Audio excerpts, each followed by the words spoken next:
ओम शांति। आज हम सुनेंगे बाबा के 12 तारीख के साकार महावाक्य। बाबा ने आज कहा, मीठे बच्चे, यह पढ़ाई जो बाप पढ़ाते हैं इसमें अथाह कमाई है, इसलिए पढ़ाई अच्छी रीति पढ़ते रहो, लिंक कभी न टूटे। यह पढ़ाई जो बाप पढ़ाते हैं इसमें अथाह कमाई है, इसलिए पढ़ाई अच्छी रीति पढ़ते रहो, लिंक कभी न टूटे। माना बाबा की मुरली की कभी भी छुट्टी ना हो, पढ़ाई मिस ना करें, रेगुलर मुरली सुने। पूछा आज बाबा ने, जो विनाशकाले विपरीत बुद्धि हैं उन्हें तुम्हारी किस बात पर हंसी आती है? जो विनाशकाले विपरीत बुद्धि हैं उन्हें तुम्हारी किस बात पर हंसी आती है? तो आज बाबा बता रहे हैं, तुम जब कहते हो अभी विनाश काल नज़दीक है तो उन्हें हंसी आती है। तुम जानते हो बाप यहाँ बैठे तो नहीं रहेंगे। तुम जब कहते हो अभी विनाश काल नज़दीक है तो उन्हें हंसी आती है। तुम बच्चे जानते हो कि बाप यहाँ बैठे तो नहीं रहेंगे। बाप की ड्यूटी है पावन बनाना। जब पावन बन जाएंगे तो ये पुरानी दुनिया विनाश होगी, नई आएगी। यह लड़ाई है ही विनाश के लिए। तुम देवता बनते हो तो इस कलयुगी छीछी सृष्टि पर आ नहीं सकते। ओम शांति। बाप बैठ रूहानी बच्चों को समझाते हैं। बच्चे समझते हैं हम बहुत बेसमझ बन गए थे, माया रावण ने बेसमझ बना दिया था। यह भी बच्चे समझते हैं कि बाप को जरूर आना ही है, जबकि नई सृष्टि स्थापन होनी है। त्रिमूर्ति का चित्र भी है, ब्रह्मा के द्वारा स्थापना, विष्णु के द्वारा पालना, शंकर के द्वारा विनाश। क्योंकि करण करावन हार तो बाप है ना, एक ही है जो करता है और कराता है। पहले किसका नाम आएगा? जो करता है, फिर जिसके द्वारा कराते हैं। तो शिव बाबा को करण करावनहार कहा जाता है। तो करने वाला शिव बाबा है ना, और कराते किससे हैं? ब्रह्मा बाबा के थ्रू। यह भी बच्चे जानते कि हमारी जो नई दुनिया है, जो हम स्थापन कर रहे हैं, इसका नाम ही है देवी देवताओं की दुनिया। सतयुग में ही देवी देवता होते हैं, किसी और को देवी देवता नहीं कहा जाता। वहाँ मनुष्य होते नहीं, है ही एक देवी देवता धर्म। वहाँ मनुष्य होते नहीं है ही एक देवी देवता धर्म, दूसरा कोई धर्म नहीं। अभी तुम बच्चे स्मृति में आए हो, तो बाबा बता रहे थे कि सतयुग में मनुष्य होते नहीं, है ही एक देवी देवता धर्म, दूसरा कोई धर्म ही नहीं। अभी तुम बच्चे स्मृति में आए हो कि बरोबर हम देवी देवता थे। निशानियाँ भी हैं, इस्लामी, बौद्धी, क्रिश्चियंस आदि सब की अपनी अपनी निशानी है। हमारा जब राज्य था तो और कोई नहीं था, अभी फिर और सभी धर्म हैं, हमारा देवी देवता धर्म नहीं है। गीता में अक्षर बड़े अच्छे अच्छे हैं, परंतु कोई समझ नहीं सकते। बाप कहते हैं, विनाश काले विपरीत बुद्धि और विनाश काले प्रीत बुद्धि। विनाश तो इस समय होना ही है। बाप आते भी हैं संगम युग पर, जबकि चेंज होती है।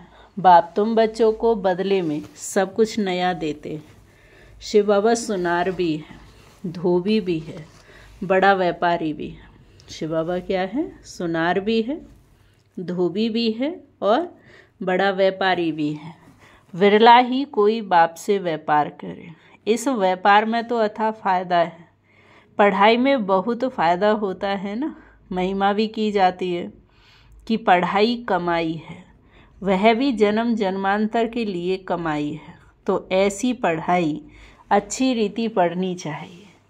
और पढ़ाता भी बहुत सहज हूँ, सिर्फ एक हफ्ता समझकर फिर भल कहाँ भी चले जाओ, तुम्हारे पास पढ़ाई आती रहेगी, अर्थात मुरली मिलती रहेगी, तो फिर कभी लिंक नहीं टूटेगी।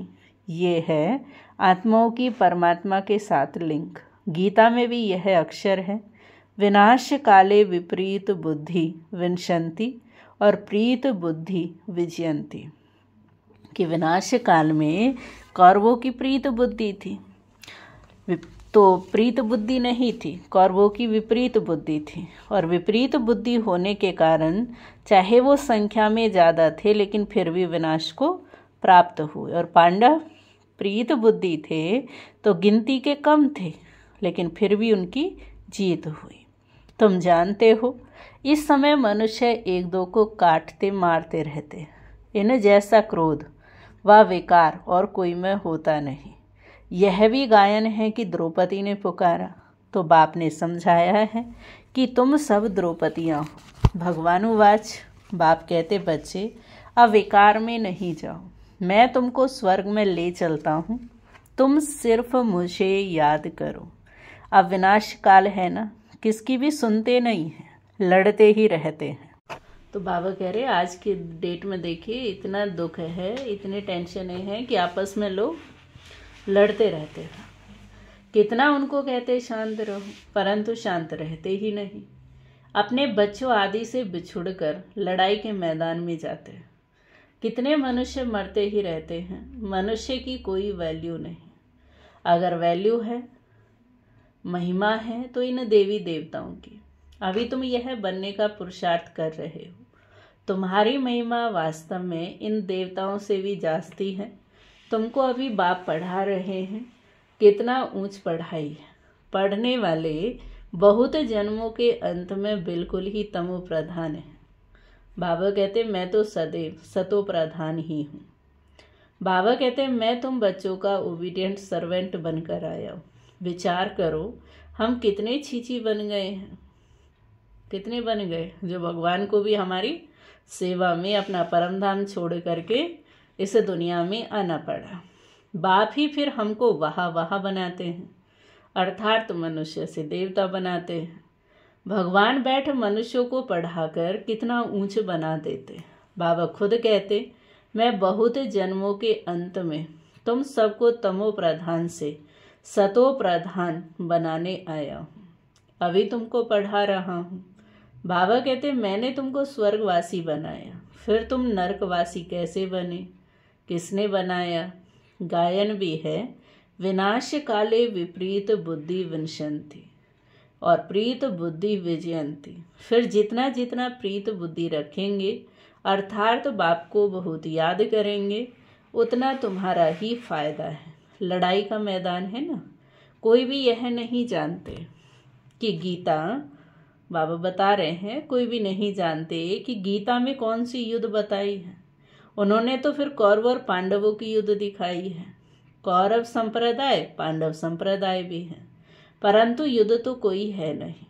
पांडव उनको कहा जाता है जो शिव बाबा को जानते हैं, बाप से जिनकी प्रीत बुद्धि है, और कौरव उनको कहा जाता है जो शिव बाबा से विपरीत बुद्धि है, अर्थात बाप को जानते ही नहीं।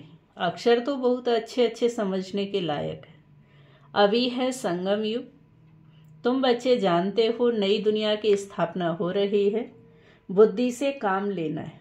अभी कितनी बड़ी दुनिया है। सतयुग में कितने थोड़े मनुष्य होंगे। छोटा झाड़ होगा, वह झाड़ फिर बड़ा होता है। मनुष्य सृष्टि रूपी यह उल्टा झाड़ कैसे है, यह भी कोई समझते नहीं है। इसको कल्प वृक्ष कहा जाता है। वृक्ष का भी नॉलेज चाहिए ना, और वृक्षों का नॉलेज तो बहुत बहुत इजी है, झट बता देंगे। इस वृक्ष का नॉलेज भी ऐसा इजी है, परंतु ये है ह्यूमन वृक्ष। मनुष्यों को अपने वृक्ष का पता ही नहीं पड़ता है। कहते भी हैं गॉड इज क्रिएटर, तो जरूर वह चैतन्य है। बाप सत्य है, चैतन्य है, ज्ञान का सागर है। उनमें कौन सा ज्ञान है यह भी कोई नहीं समझते। बाप ही बीज रूप है, चैतन्य है, उनसे ही सारी रचना होती है। तो बाप बैठ समझाते हैं। मनुष्यों को अपने झाड़ का पता ही नहीं है, और झाड़ों को तो अच्छी रीति जानते हैं। झाड़ का बीज अगर चैतन्य होता तो बतलाता ना, परंतु वह तो जड़ है। तो अब तुम बच्चे ही रस्ता और रचना के राज को जानते हो। मनुष्य का तन सबसे ऊंच अमूल्य गाया हुआ है। इनका मूल्य कथन नहीं कर सकते। बाप आकर आत्माओं को समझाते हैं। तुम रूप भी हो तो तुम बसंत भी हो। बाप है ज्ञान के सागर, उनसे तुमको रत्न मिलते हैं। यह ज्ञान रत्न है, जिन रत्नों से वह रत्न भी तुमको ढेर मिल जाते हैं। लक्ष्मी नारायण के पास देखो कितने रत्न हैं। हीरे जवाहरातों के महलों में रहते हैं। उसका नाम ही है स्वर्ग, जिसके तुम मालिक बनने वाले हो। कोई गरीब को अचानक बड़ी लॉटरी मिलती है तो पागल हो जाते हैं। तो बाबा भी कहते, मैं तुमको विश्व की बादशाही देता हूँ। तो माया कितना अपोजिशन करती है। तुमको आगे चल पता पड़ेगा कि माया कितने अच्छे अच्छे बच्चों को भी हप कर लेती है, एकदम खा जाती है। तुमने सर्प को देखा होगा कि मेंढक को कैसे पकड़ता है। जैसे गज को ग्राह हप करते हैं, सर्प मेंढक को एकदम सारे का सारा हप कर लेता है। तो माया भी ऐसी है, बच्चों को जीते जी पकड़कर एकदम खत्म कर देती है, जो फिर कभी बाप का नाम भी नहीं लेते। योग बल की ताकत तुम्हारे में बहुत कम है, तभी माया पकड़ लेती है। सारा मदार योग बल पर है। जैसे सर्प मेंढक को हप करता, तुम बच्चे भी सारी बादशाही को हप करते हो। सारे विश्व की बादशाही तुम सेकंड में ले लेंगे। बाप कितना सहज युक्ति से बताते हैं, कोई हथियार आदि भी नहीं है। बाप ज्ञान योग के अस्त्र शस्त्र देते हैं, उन्होंने फिर स्थूल हथियार आदि दे दिए हैं। तो बाबा बता रहे हैं, तुम बच्चे इस समय कहते हो हम क्या से क्या बन गए थे। जो चाहे सो कहो, हम ऐसे थे जरूर, भल थे तो मनुष्य ही, परंतु गुण और अवगुण तो होते हैं ना।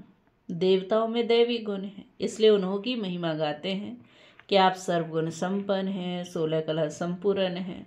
और अपने लिए हम कहते थे कि हम निर्गुणहारे में कोई गुण नहीं। इस समय सारी दुनिया ही निर्गुण है, अर्थात एक भी देवताई गुण नहीं है। बाप जो गुण सिखलाने वाला है उनको ही नहीं जानते, इसलिए कहा जाता है विनाश काले विपरीत बुद्धि।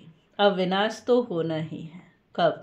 संगम पर, जबकि पुरानी दुनिया विनाश होती है और नई दुनिया स्थापन होती है। इसको कहा जाता है विनाश काल। ये है अंतिम विनाश, फिर आधा कल कोई लड़ाई आदि होती ही नहीं। मनुष्यों को तो कुछ भी पता नहीं है। विनाश काले विपरीत बुद्धि है, तो जरूर पुरानी दुनिया का विनाश होगा ना। इस पुरानी दुनिया में कितनी आपदाएं हैं, मरते ही रहते हैं। बाप इस समय की हालत बतलाते हैं, फर्क तो बहुत है ना। आज भारत का यह हाल है, कल भारत क्या होगा। आज यह है, कल तुम कहाँ होंगे तुम जानते हो। पहले नई दुनिया कितनी छोटी थी, वहाँ तो महलों में कितने हीरे जवाहरात आदि होते। भक्ति मार्ग में भी तुम्हारा मंदिर कोई कम थोड़े ही होता है। सिर्फ कोई एक सोमनाथ का मंदिर थोड़ी होगा। एक कोई बनाएगा तो उनको देखो और भी बनाएंगे। एक सोमनाथ मंदिर से ही कितना लूटा था, फिर बैठ अपना यादगार बनाया। तो दीवारों में पत्थर आदि लगाते हैं, इन पत्थरों की तो वैल्यू क्या होगी। इतने छोटे से हीरे का भी कितना दाम है। बाबा जोहरी था, कौन से बाबा? ब्रह्मा बाबा। एक रत्ती का हीरा होता था, 90 रुपये रत्ती होता था। अभी तो उसकी कीमत हजारों रुपया है, मिलते भी नहीं, बहुत वैल्यू बढ़ गई है। इस समय विलायत आदि तरफ धन बहुत है, परंतु सतयुग के आगे यह भी कुछ नहीं है। अब बाबा कहते विनाश काले विपरीत बुद्धि। तुम कहते हो विनाश समीप है, तो मनुष्य हंसते। बाबा कहते मैं कितना समय यहाँ बैठा रहूँगा, मुझे कोई यहाँ मज़ा आता है क्या? मैं तो न सुखी न दुखी होता हूँ। मेरे ऊपर ड्यूटी है पावन बनाने की। तुम यह थे, अब यह बन गए हो, फिर तुमको ऐसा ऊंच बनाता हूँ। तुम जानते हो हम फिर वह बनने वाले हैं। अब तुमको ये समझ आई है, हम इस दैवी घराने के भांति थे। राजाई थी, फिर ऐसे अपनी राजाई गवाई, फिर और धर्म आने लगे। अब ये चक्र पूरा होता है। अभी तुम समझते हो लाखों वर्ष की तो बात ही नहीं है, ये लड़ाई है ही विनाश की। उस तरफ तो बहुत आराम से मरेंगे, कोई तकलीफ नहीं होगी, हॉस्पिटल आदि ही नहीं होंगे, कौन बेड सेवा करेंगे, कौन किसके लिए रोएंगे। वहाँ तो ये रस्म ही नहीं है, उन्हों की मौत सहज होती है। यहाँ तो दुखी होकर मरते हैं, क्योंकि तुमने सुख बहुत उठाया है तो दुख भी तुमको देखना है। खून की नदी यहाँ ही बहेंगी। वह समझते हैं ये लड़ाई फिर शांत हो जाएगी, परंतु शांत तो होनी नहीं है। मिरुआ मौत, मलुका शिकार, तुम देवता बनने वाले हो। फिर कलयुगी छीछी सृष्टि पर तो तुम आ नहीं सकते हो। गीता में भी है भगवानुवाच, विनाश भी देखो स्थापना भी देखो। साक्षात्कार हुआ ना, ये साक्षात्कार सब अंत में फिर होंगे। फलाने फलाने यह बनने वाले उस समय फिर रोएंगे, बहुत पछताएंगे, सजा खाएंगे, फिर अपने नसीब कूटेंगे, लेकिन कर क्या सकते हैं। इसलिए बाबा कहते अभी फिर भी समय है, जो चाहे सो कर सकते हो। फिर बाद में कुछ भी कर नहीं सकेंगे, क्योंकि समय निकल जाएगा। यह तो 21 जन्मों की लॉटरी है। स्मृति तो आती है ना, साक्षात्कार के बगैर किसको सजा मिल नहीं सकती। ट्रिब्यूनल बैठती। अच्छा, मीठे मीठे सिकिलदे बच्चों प्रति माता पिता बाप दादा का याद प्यार और गुड मॉर्निंग। रूहानी बाप की रूहानी बच्चों को नमस्ते। हम रूहानी बच्चों की रूहानी बाप को नमस्ते नमस्ते। शुक्रिया बाबा, शुक्रिया बाबा, शुक्रिया। अब सुनेंगे धारणा के लिए मुख्य सार। पहली पॉइंट है, स्वयं में ज्ञान रत्न धारण कर रूप बसंत बनना है। स्वयं में ज्ञान रत्न धारण कर रूप बसंत बनना है। ज्ञान रत्नों से विश्व के बादशाही की लॉटरी लेनी है। दूसरी पॉइंट है, इस विनाश काल में बाप से प्रीत रख, एक की ही याद में। इस विनाश काल में बाप से प्रीत रख, एक की ही याद में रहना है। ऐसा कोई कर्म नहीं करना है जो अंत समय में पछताना पड़े या नसीब कूटना पड़े। इस विनाश काल में बाप से प्रीत रख, एक की ही याद में रहना है। ऐसा कोई कर्म नहीं करना है जो अंत समय में पछताना पड़े या नसीब कूटना पड़े। वरदान है आज का, सदा स्नेही बन, उड़ती कला का वरदान प्राप्त करने वाले निश्चित विजयी निश्चिंत भव। सदा स्नेही बन, उड़ती कला का वरदान प्राप्त करने वाले निश्चित विजयी निश्चिंत भव। स्नेही बच्चों को बाप दादा द्वारा उड़ती कला का वरदान मिल जाता है।